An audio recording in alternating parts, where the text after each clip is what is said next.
This is the story of a man whose goal was nothing less than seizing financial control of an entire country. And the funniest thing is that this aggressive takeover wasn't even illegal. Only the methods he used were. The hero of this story is Artur Alves Reis. We'll return to him soon. For now, let's fast forward to Thursday, December 4th, 1924. A tall and well-dressed Dutch trader named Karel Marang strolled along Great Winchester Street in the city of London, among the bustling crowds of bankers and brokers of the business district, unaware that the parcel he carried held the power to upend an entire nation. The nation in peril was not his home in the Netherlands, nor was it the Brits among whom he walked. Rather, it was a country some 700 miles to the south, Portugal. When Marang reached his destination, an unassuming, four-story, yellow brick office building, he opened the door. Inside, an expansive ground-floor office space was filled with rows of desks, workers on telephones, and the soft buzz of white-collar commerce. Marang had come to meet Sir William Alfred Waterlow, Knight Commander of the Civil Division of the Order of the British Empire. Sir William was also the joint managing director of this place of business, Waterlow and Sons Limited, engravers of fine currency, postage stamps, and other official documents. A gentleman seated at a small receptionist desk directed Marang to the staircase. Marang ascended to find a spacious office occupied by Sir William, a towering specimen of British upper crust. Marang produced a bundle of documents. It included his calling card, a letter of introduction from an esteemed Dutch engraving firm, a diplomatic letter certifying that its carrier had power of attorney over the current dealings, and a wax-bound, notarized contract festooned with international consular stamps.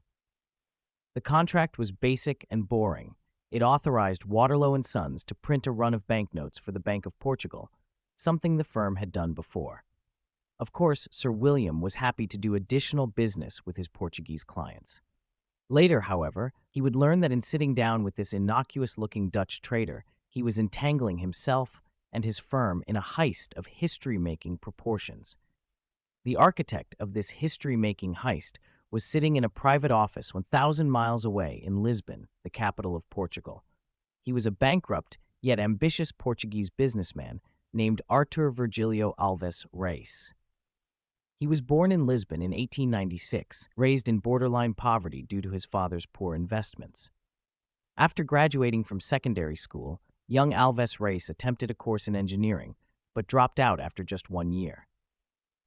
In 1916, shortly after Portugal joined the Allies in the Great War, 20-year-old Alves Reis and his new wife Maria fled to the Portuguese colony of Angola on the west coast of southern Africa. Angola was not a very comfortable place to raise a family. It was a beautiful land of tropical beaches, sparkling rivers, and sub-Saharan desert, but the African territory was impoverished due to plunder and neglect by faraway overlords. The Portuguese had used the land as a slave colony as early as the 1500s, but when Alves Reis arrived in 1916, human trafficking was gradually being replaced by exports of coffee, cotton, and tobacco. Young Alves Reis was handsome, creative, and ambitious, and he could charm the spines off an Angolan-girdled lizard. When he learned that Angola needed qualified engineers to help build its new agricultural infrastructure, he used a friend's college degree as a template to forge a bachelor's degree in his own name. Printed on fine bond paper, it stated that he had graduated from Oxford University's Polytechnic School of Engineering, listing specialties in a huge range of disciplines, including geology, physics, electrical engineering, civil engineering, and mathematics. He adorned it with official-looking seals and forged signatures. He then carried the fabrication to the very pinnacle of legitimacy lending institutions, the local notary.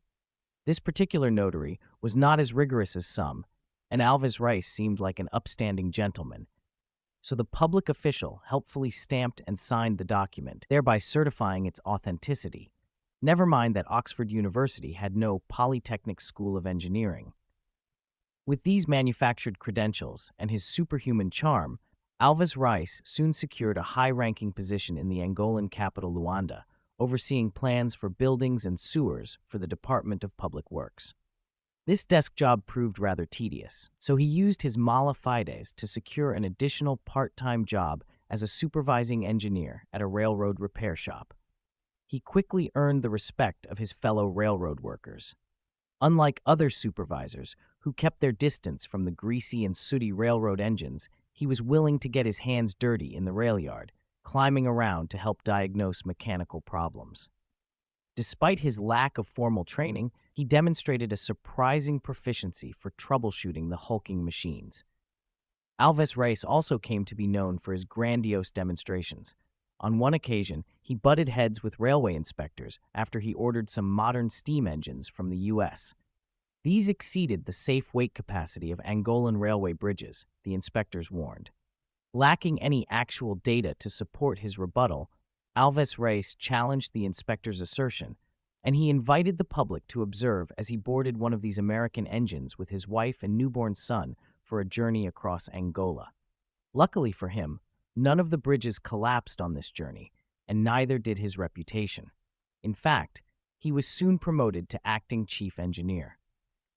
On another occasion, when a friend's tobacco crop was failing due to drought, Alves Reis identified a nearby river that could be used as a water source, the only obstacle being a substantial hill between the two sites. Alves Reis somehow persuaded around 50 locals to take up their picks and shovels to help dig an irrigation canal straight through the hill. The water saved the crop, and Alves Reis was again hailed a hero. Alves Reis was a professional success, but he found that public service and railroad work didn't pay as well as he had hoped, so he quit his legitimate jobs to embark on a series of grift-oriented business ventures. He put out advertisements for bags made of jute, a strong fiber popular among Angolans, but the bags he delivered were just made of thick paper. He repaired and repainted some old German tractors and sold them as brand new. He purchased entire harvests from farms throughout Angola, then asked his old friends in the rail business to prioritize his shipments over his competitors. These ethically diverse enterprises proved much more profitable than honest work. By 1922, after the war was over, he was ready to return to the comforts of Portugal with his wife, 2 young sons, and a small fortune.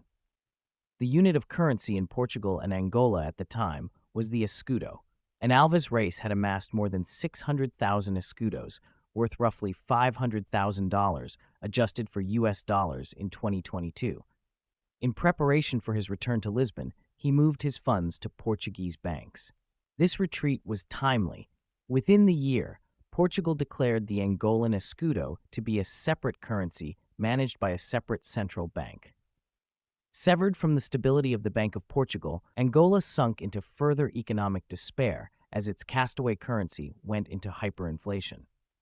Back in Portugal, flush with cash, Alves Reis bought a brand new Nash automobile, moved into a lavish 12-room apartment, and hired a staff of house servants.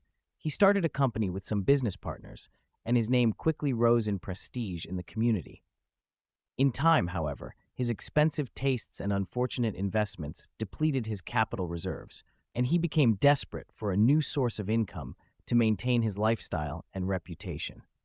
Looking to his former home of Angola, Alves Reis discovered the plight of the Trans-African Railway Company, Mbaka. The company was suffering its own financial distress. Their share price was down to a few scant escudos, and creditors were clamoring. Alves Reis learned that Mbaka had just received a loan of 2 million escudos from the Portuguese government, about $1.5 million USD adjusted. He would later write, "There was no time to lose. A bold stroke would settle everything, but were I to pay heed to my scruples, I should inevitably fail. In the materialistic world to which I belong, there are neither honest men nor rogues. There are only victors and vanquished." Alves Reis calculated the number of shares he would need to obtain to gain controlling interest in Mbaka, about 800,000 escudos worth. So he started writing checks. He didn't have the cash reserves to cover these checks, but he had something better: a checking account at National City Bank in New York. A check from a New York bank had a certain air of legitimacy, which was helpful. More importantly, the physical paper checks would have to be placed on a ship in Lisbon and carried all the way across the ocean to New York City and delivered to a bank branch before any attempt would be made to actually draw the funds from the account. In the meantime, Alves Reis used the checks to secure controlling shares of Mbaka, which gave him custody of the company account. He then sent the required funds to his National City Bank account by wire transfer, all while the paper checks were still bobbing across the Atlantic. Alves Reis next used his ill-gotten slush fund to buy up control of another financially struggling business, the South Angola Mining Company. The company engineers had yet to dig up anything worthwhile in Angola, but Alves Reis felt that he could raise the company's stock prices by leveraging his reputation and spreading false rumors of pay dirt. He also hoped to charm some wealthy financiers into investing in the company to inflate its value. This was how he came to be introduced to José Bandeira, a businessman who was interested in Angolan resource extraction. Bandeira was Portuguese by birth, but resided in The Hague, an internationally important city in the Netherlands, which was home to the Permanent Court of International Justice, dissolved in 1946. Bandeira's elbows regularly rubbed those of diplomats and industrialists. Bandeira's own brother Antonio was the Portuguese minister to the Netherlands, a position of considerable diplomatic privilege. While Bandeira was visiting Lisbon, Alves Reis sought him out and applied a combination of affability, flattery, and flaunt. Alves Reis later wrote, "The next morning I ran into Bandeira waiting for a streetcar. I gave him a lift in my chauffeured car. At my office, Bandeira was so impressed, he asked me to give him option rights on the mining company stock and volunteered to introduce me to his friends if I ever went to Holland. As soon as I realized he had excellent connections in The Hague, I decided to use him, just as we might use lemons. We squeeze them and discard them." Alves Reis had designed a grand scheme that he hoped would provide a permanent solution to his financial difficulties. It was astonishingly ambitious, and to have any chance he would require the assistance of men like Bandeira. To nurture this promising relationship, Alves Reis took Bandeira up on his invitation and visited The Hague in May 1924. During this trip, Bandeira introduced him to two colleagues, a Dutch trader named Karel Marang and a German trader named Adolf Hennies, who also happened to be a former gentleman spy. Between them, they had further deep connections to diplomats and international businessmen. These were particularly juicy lemons. It turned out, however, that the squeezing would have to wait. Shortly after returning to Portugal, Alves Reis was arrested on charges of fraud and embezzlement. Whistleblowers on Mbaca's board had found evidence of his audacious check-kiting and reported him to financial authorities. Bandeira and Hennies, who had just arrived in Lisbon, visited Alves Reis in jail. Despite his confident assurances that these accusations were false, the two businessmen immediately returned to the Netherlands, relieved to have dodged a bullet.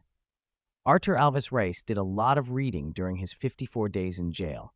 He flatly denied the charges against him, blaming his legal trouble on vague political enemies.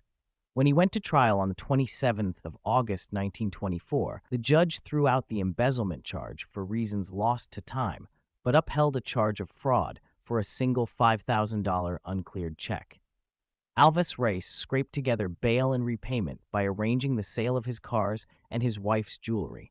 Once repaid, the creditors agreed to not pursue criminal charges. Alves Reis walked away a free bankrupt man, just in time to meet his third son, who had been born during his stint in jail. Local businessmen surprised Alves Reis with a dinner to celebrate his artificial exoneration. Upon returning home, the family began packing their belongings, preparing to move to a much smaller apartment across town. Within weeks, columns began to appear in Lisbon newspapers describing a conspiracy of bankers and politicians that were unjustly persecuting a respected local businessman, Artur Alves Reis. It turned out that these columns were actually sponsored content, advertisements paid for by Alves Reis, cleverly designed to blend in with real reporting. Alves Reis clipped and sent these pages to Bandeira, Marang, and Hennies. At first they ignored him, reluctant to collaborate with someone recently accused of fraud. But when Alves Reis shared the sheer scale of the business he was conducting and alluded to the lucrative contract he held from the Bank of Portugal itself, the businessmen adjusted their appetites for risk accordingly. Encouraged by these exploratory squeezes, Alves Reis moved forward with the first stage of his plan. On a late autumn evening in 1924, working from his small personal office in Lisbon, 28-year-old Artur Alves Reis sat down at his desk, lit a cigarette, and rolled a sheet of papel solo into his trusty L.C. Smith typewriter. Papel selado, or sealed paper, was special government-mandated stationery bearing the seal of Portugal.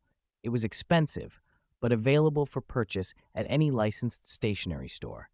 It was required for contracts, wills, deeds, and similar paperwork. Its purchase price was a way for the government to tax legal transactions, and any document printed on it automatically looked very official.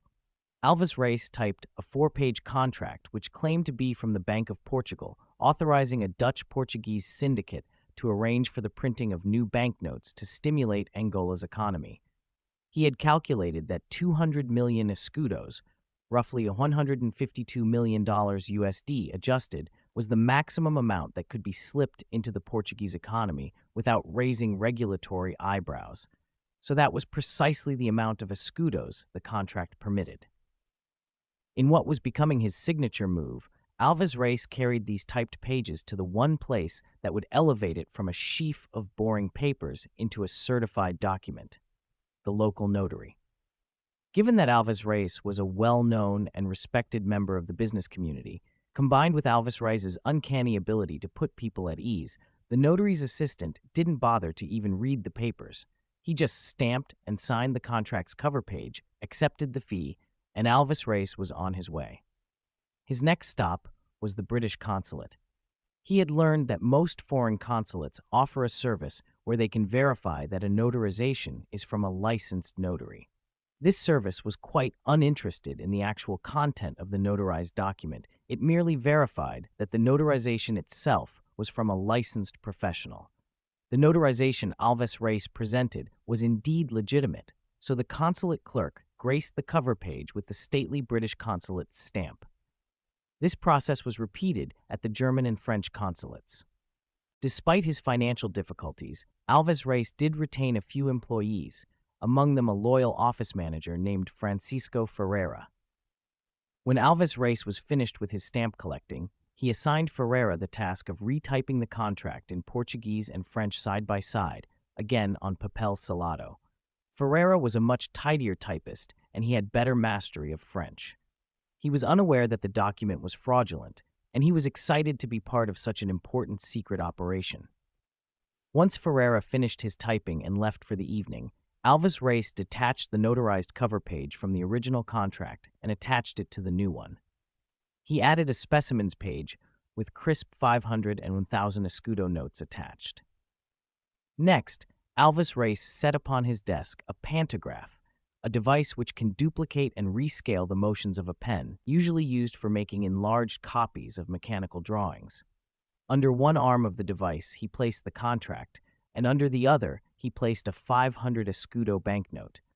He carefully traced the signature printed on the banknote, that of Inocencio Camacho Rodrigues, the governor of the Bank of Portugal, and the pantograph made an enlarged copy on the signing line of the contract. He then rebound the whole paper packet with needle and thread and sealed the binding with molten wax. He possessed a ring which featured an embossed Portuguese coat of arms, and he used this to make an official-looking impression in the wax before it hardened. The resulting document, on notarized, sealed stationery and spangled with consular stamps, looked very official, international, and no-nonsense. Alves Reis showed the contract to each of his recruits and explained that he had been entrusted by the directors of the Bank of Portugal to assist in this secret mission to financially rescue Angola. Alves Reis's role was to identify a suitable banknote printing agency and confidentially arrange for a large quantity of new banknotes to be printed. Alves Reis and associates would then use this feast of cash to invest in the economy of Angola behind the scenes. The directors of the Bank of Portugal insisted on the strictest secrecy. Alves Reis explained, the Portuguese public would be outraged if they learned that their central bank was inflating the national currency to assist Angola. All communication with the bank must go through Alves Reis personally, he said. If this enterprise were ever to be revealed, the bank directors would disavow any knowledge of it, and the whole thing would fall to pieces. Everyone would lose. These sorts of clandestine machinations happened all of the time, Alves Reis assured them, and if things worked out well, there were even bigger plans. Bandeira, Morang, and Hennies were not yet clear on what their roles would be, but with that much cash moving around, it was clear that the handlers were going to be handsomely rewarded. In the meantime, the venture would need funding until the first new banknotes were delivered. Morang, presumed to be the wealthiest among them, agreed to cover costs until he could be reimbursed. Meanwhile, Bandeira persuaded his minister brother to provide a diplomatic pass that would allow the men to cross international borders with minimal trouble. Easy peasy, lemon squeezy. Until the early 1900s, the Bank of Portugal printed its own banknotes. But during World War I, there were shortages of parts for the printing machines. A particularly persnickety part of the printing press was the mechanical serial numbering system. Each banknote was imprinted with a unique serial number, and the sequential printers had lots of small moving parts and potential points of failure. When the Bank of Portugal's sequential machines broke down during the war, officials found it impossible to find replacements. It turned out that the large engraving companies of the world held most of the patents for these machines, and they were not interested in manufacturing them for sale. There was more money in, well, printing money. Selling notes to central banks provided an ongoing source of revenue rather than a one-time hardware sale. Eventually, the Bank of Portugal tossed out its own broken printing machines and outsourced banknote production to various international firms. Alves Reis assigned the Dutchman Karl Morang and the German Adolf Hennies to find a banknote printer. The two men had done some business together during and after the war, but this contract was the most lucrative opportunity they had encountered by far. Privately between them, they wondered whether the document was legitimate. After all, Alves Reis had been jailed on suspicion of fraud. On the other hand, he seemed to be well connected and respected. It was possible that the bank had selected him for this shadowy work because of his flirtation with fraud rather than in spite of it. Perhaps the bank governors needed someone willing to engage in a little illicit monetary maneuvering. Ultimately, Morang and Hennies decided that the best course of action was to take the contract to a potential printer. If a major engraving firm accepted the contract, it must be legitimate. For their first attempt, on the 3rd of December 1924, Morang visited a company called Enschede, the printing firm responsible for the banknotes of the Netherlands. In the engraver's large museum in Haarlem, surrounded by more than 200 years of fine printing specimens and replicas of famous paintings, Morang met with a company representative to explain the syndicate's mission. The representative examined the specimens page and politely explained that his company could not reproduce the work of another firm. This was an unprinted rule in the profession.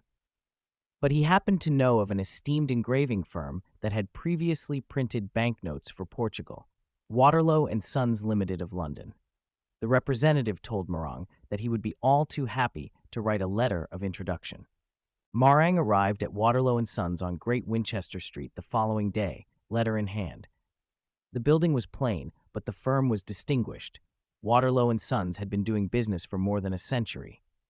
Founded in 1810, the company was a major international engraver of currency, postage stamps, and stock and bond certificates. In Sir William's large office, Morang explained that he was representing a Dutch-Portuguese partnership established to improve the Angolan economy. The plight of Angola was widely known. The situation was sufficiently desperate to be international news. The colony's currency had hyperinflated to essentially worthlessness.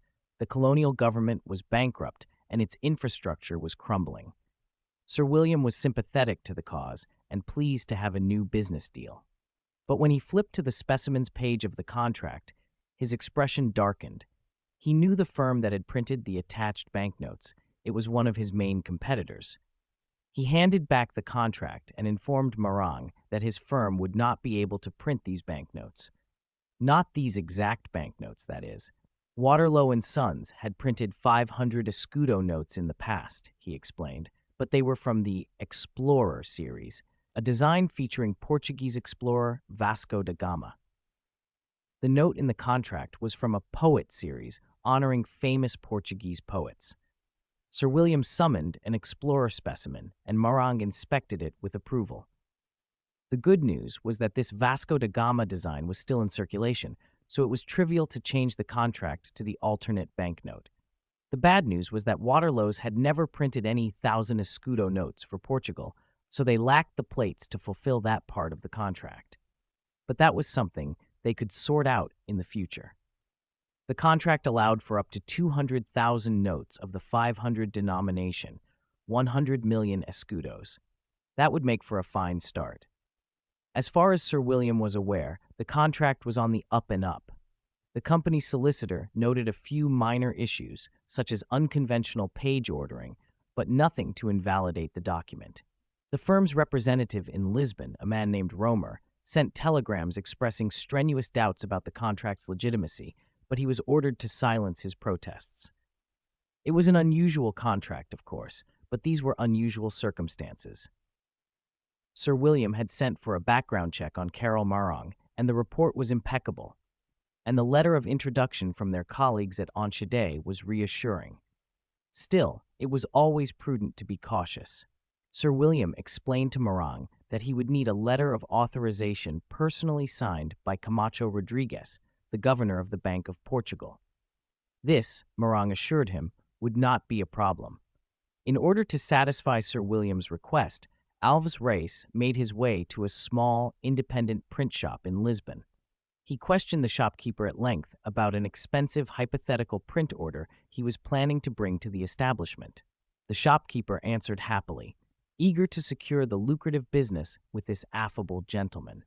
In parting, Alves Reis mentioned that he had just returned from Paris, and he had forgotten to pick up fine French-made stationery for his friend Camacho Rodrigues of the Bank of Portugal.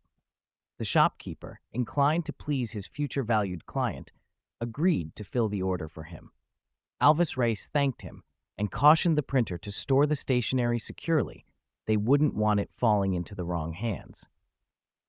Armed with convincing letterhead and envelopes, Alves Reis typed a letter in the governor's name, assuring Sir William that the contract Marang carried was legitimate. It praised Sir William for his caution regarding such a delicate matter and instructed him to route all future communications with the bank through Marang and Associates. He finished it off with the pantograph.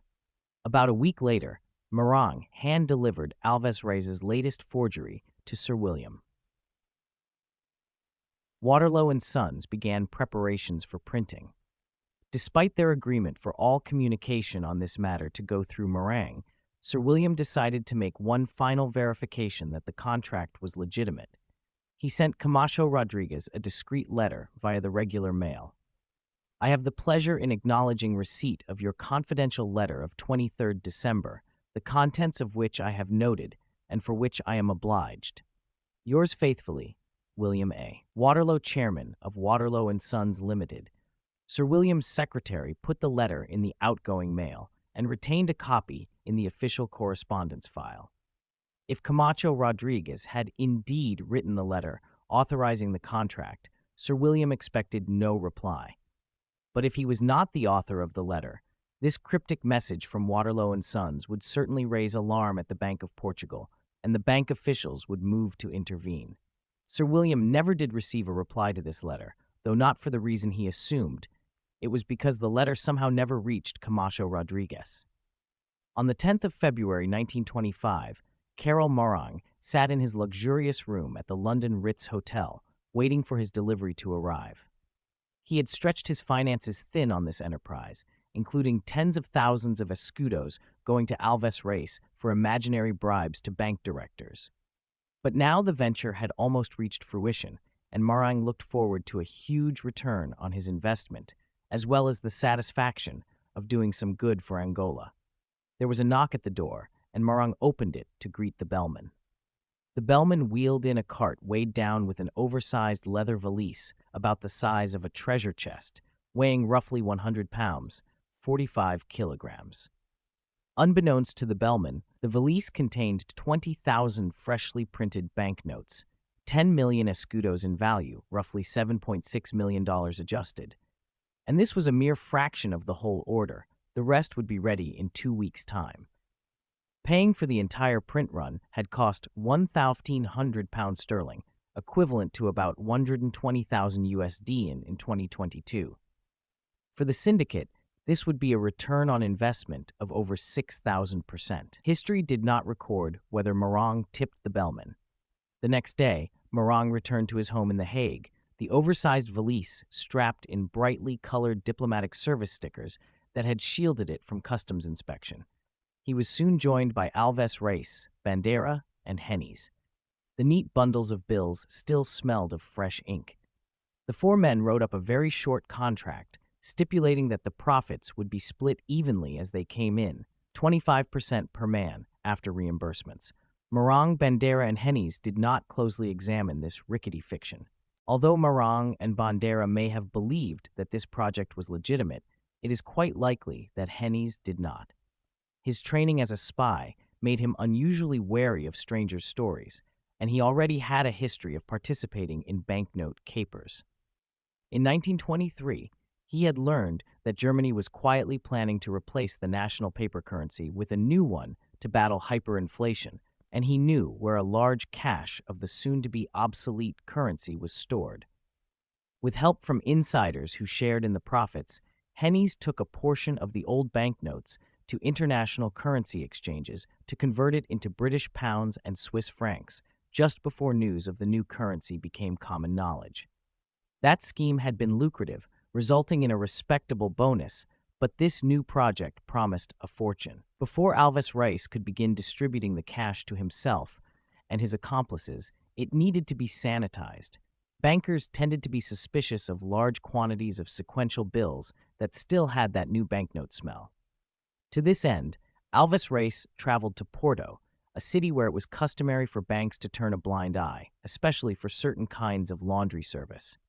With the assistance of his office manager Ferreira, Alves Reis hired a large number of drones in the city and gave each man a stack of escudos.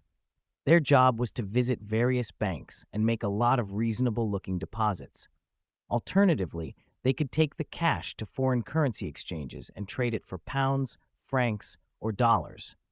Drones would get to keep 2% of all of the cash they moved. Alves Reis would later transfer the deposited funds to his accounts in big city banks and withdraw it there, and thus his wealth was disassociated from the suspiciously crisp escudos.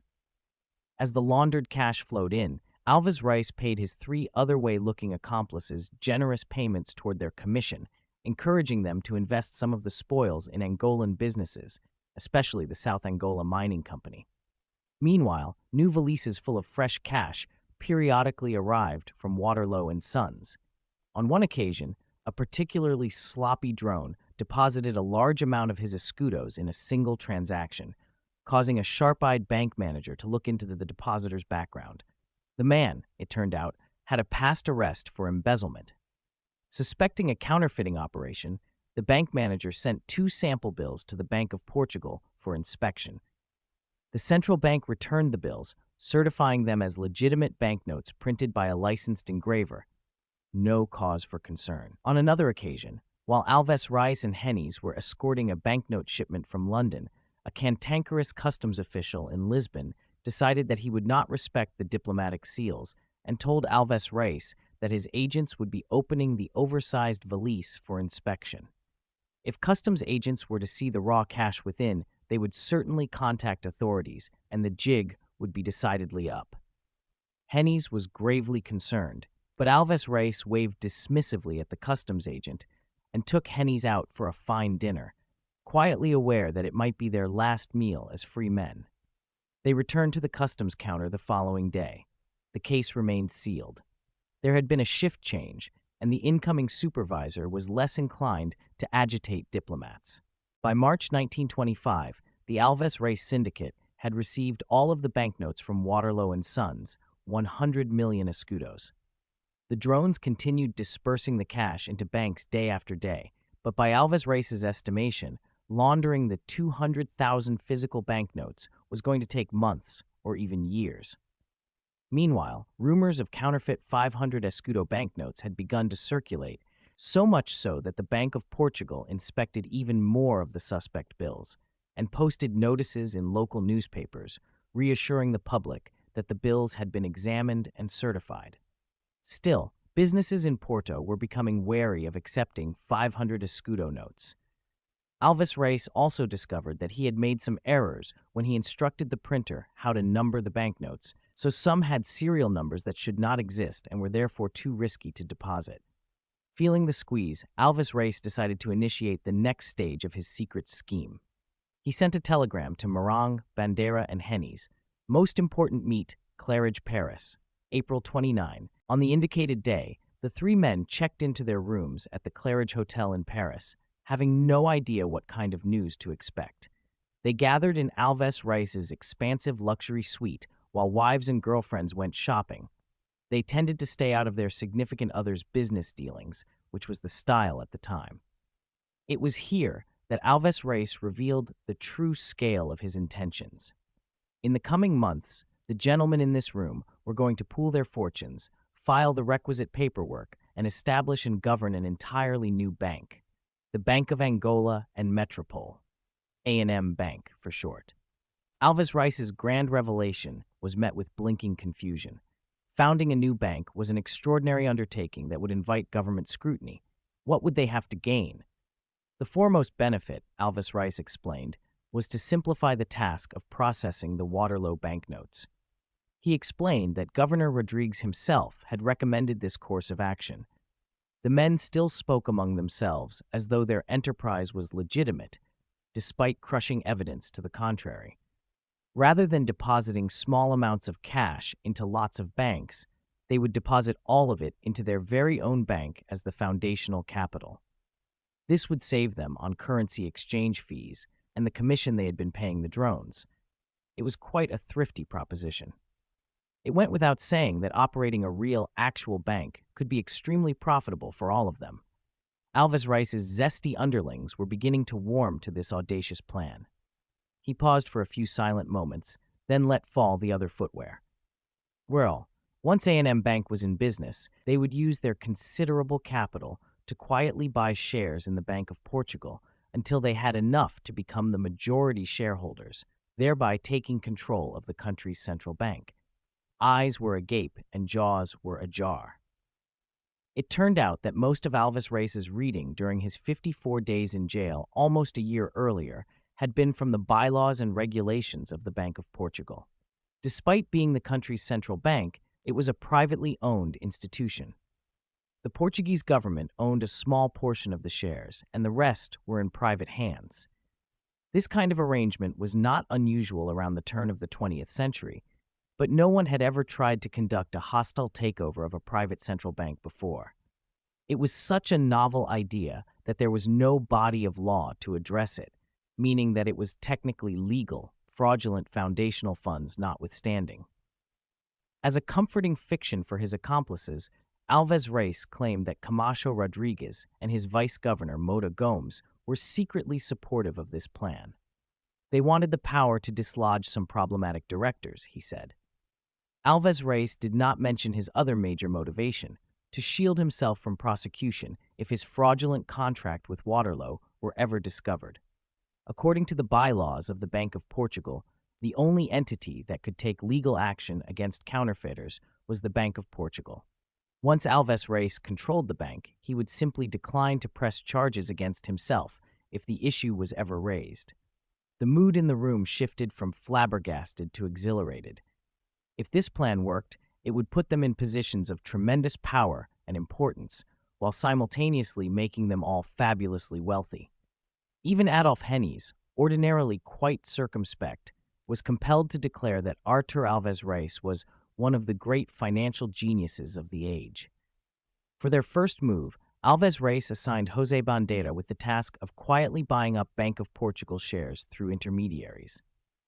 On the 27th of June, 1925, just 2 months after the meeting at the Claridge, all of the paperwork had been filed, the required 20 million escudos had been produced, and A&M Bank was officially granted a charter by the Portuguese Banking Council.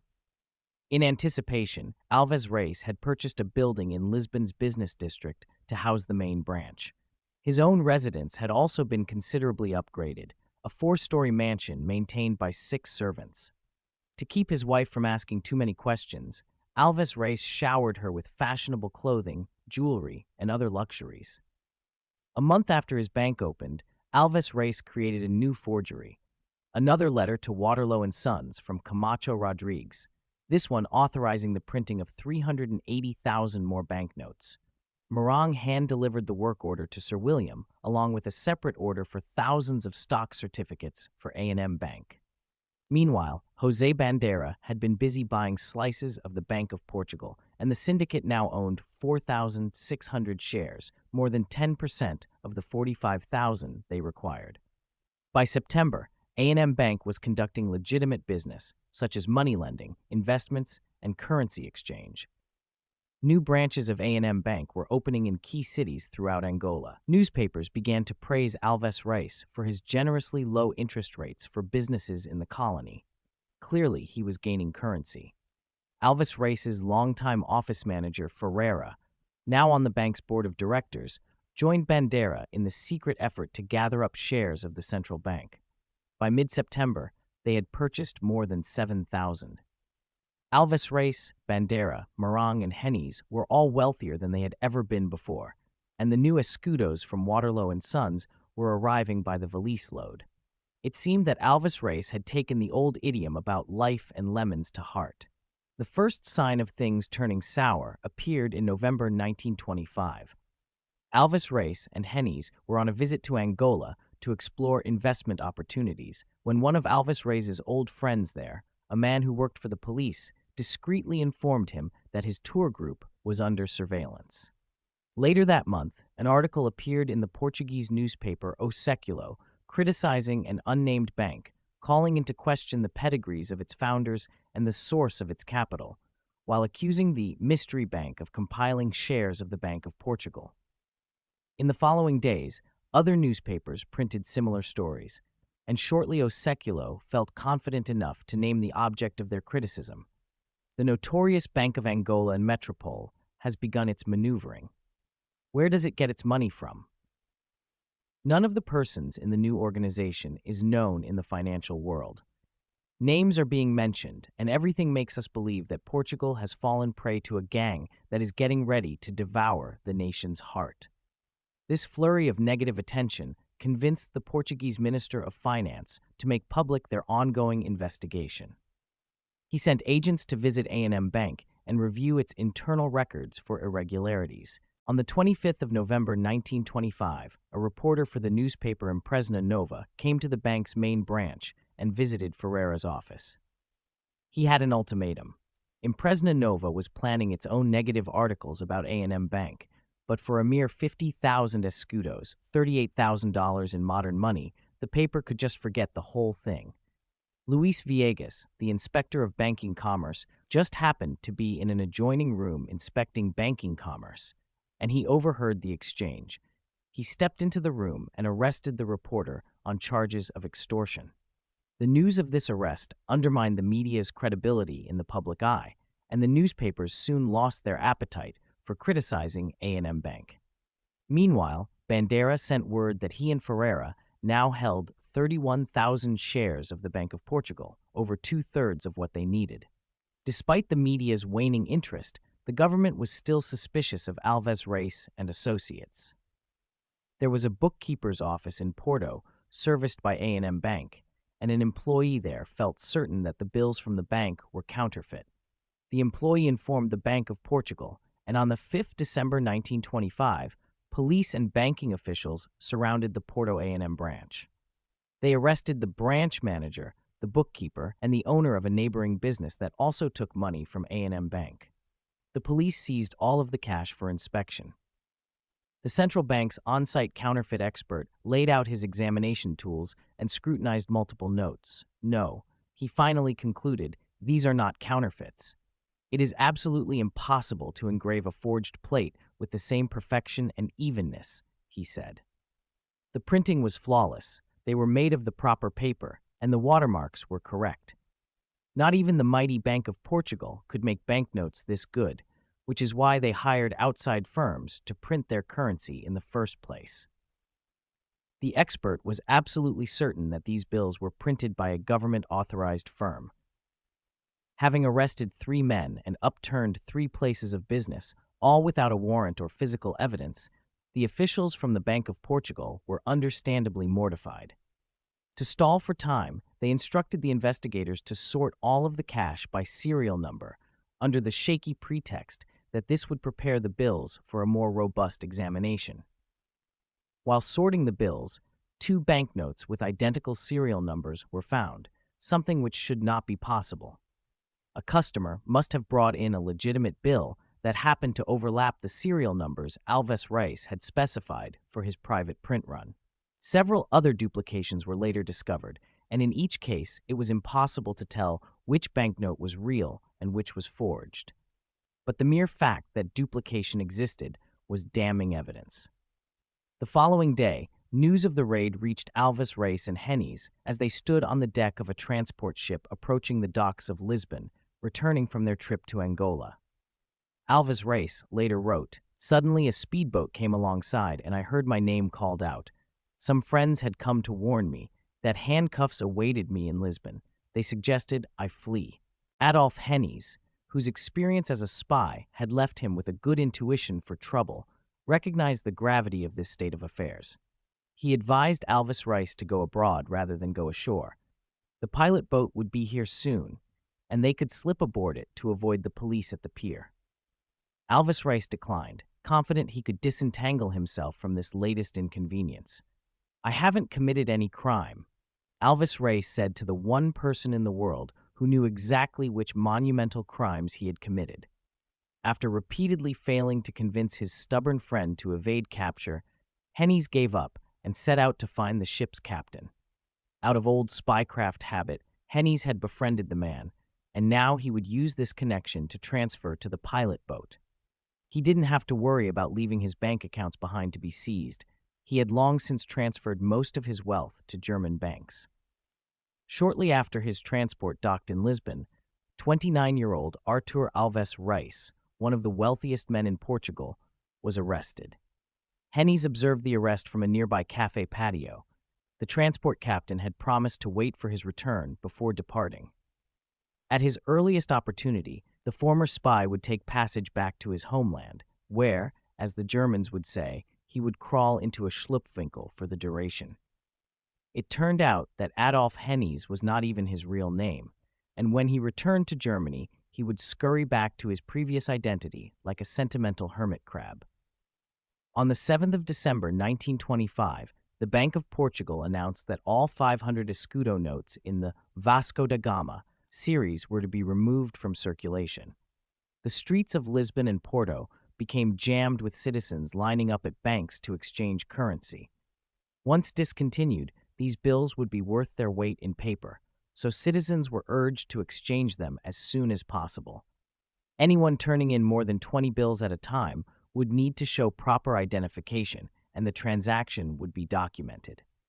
Behind the scenes, despite the certainty that fraud was afoot and many indications that A&M Bank was involved, officials could only guess at how these perfect banknotes were being produced. Were these the product of meddlesome German printing firms? Was Communist Russia trying to destabilize the capitalist world? Or could it be a corrupt plot from inside the Bank of Portugal itself? Under the circumstances, it was only natural for a Portuguese official to visit the original printer for the Vasco da Gama series, Waterloo and Sons Limited in London. Escorted by Scotland Yard inspectors, an agent from the Portuguese embassy confronted Sir William in his Great Winchester Street office. Sir William cooperated fully, handing over all relevant documents and retelling his version of the events. Under the 2 fraudulent contracts, Waterloo and Sons had printed and handed over 580,000 banknotes with a total face value of 290 million escudos, 220 million USD in 2022. While the investigation was underway, Alves Reis was enjoying a luxurious incarceration. Ever the charismatic confidence man, he had convinced the chief investigator that he was innocent and that the two of them must work together to fight the corrupt Bank of Portugal. The chief investigator arranged to transfer him to a comfortable, well-appointed space and began referring to Alves Reis as Your Excellency, roughly analogous to calling someone Sir in America. Alves Reis was granted a private suite, fine furnishings, unrestricted visitors, and free communication with the outside world, including with fellow suspects Bandera and Ferreira. He brazenly set up a forging station in his office, which he used to craft a menagerie of incriminating documents, receipts, correspondence, etc., implicating the directors of the Bank of Portugal. This freedom and unfettered forgery continued until the chief investigator was pressured into resigning after he tried to personally arrest two Bank of Portugal directors. Police moved Alves Reis to a more conventional cell for the remaining detainment. The forgeries Alves Reis had created were sufficiently convincing that his trial was delayed for years while investigators assessed their authenticity. Meanwhile, Alves Reis refused to speak to investigators until he was informed that his wife had been arrested and that she was languishing in a filthy cell. Upon learning this, he spat curses at his captors until he finally broke down sobbing and admitted to everything. Within the hour, he recanted his confession. He wrote a short book accusing Bank of Portugal officials of engineering the whole misadventure. He attempted suicide with a hidden capsule of poison which caused a brief coma and permanent partial blindness. As he lingered in legal limbo, the government of Portugal was overturned in a military coup. Portugal became a dictatorship. Some historians speculate that Alves Reis's nearly successful financial coup finally broke the Portuguese people's long-rotting confidence in their government, and this is why the coup was successful. While this hypothesis seems feasible, perhaps even likely, it is impossible to prove. The trial of Artur Virgilio Alves Reis and his accomplices finally began on the 6th of May 1930, more than 4 years after his arrest. Ferreira and the Bandera brothers were among the accused. Marang had been tried separately in the Netherlands and found guilty of receipt of stolen property. As prosecutors planned for the trial, it was clear that the Portuguese legal system lacked the tools to address this novel crime, so the government invented a new process.